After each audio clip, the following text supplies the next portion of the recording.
Yung Shefura Otoman, atau akrab disapa Rarang, merupakan politisi muda Malaysia kelahiran Setiawan, Perak.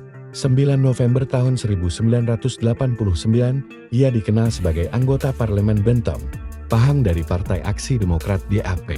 Hasil pemilu Malaysia tahun 2022 PLQ 15. Sebelum terjun ke politik, Rara berprofesi sebagai perawat dan menempuh pendidikan diploma keperawatan di Winfield International College.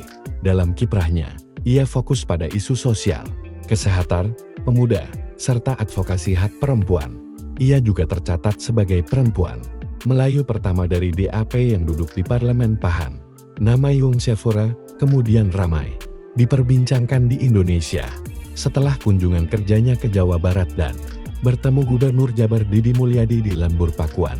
Pertemuan resmi yang bertujuan bertukar ide dan mempererat diplomasi Indonesia-Malaysia itu viral karena candaan dan gombalan Didi Mulyadi yang terekam dalam sejumlah unggahan media sosial.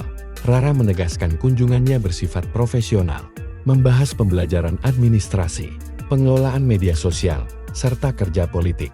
Ia juga menyampaikan terima kasih atas sambutan pemerintah Provinsi Jawa Barat dan berharap pengalaman tersebut bermanfaat bagi masyarakat Bentong. Dalam kehidupan pribadi, Yung Shefura diketahui berstatus janda dan pernah menikah 2 kali.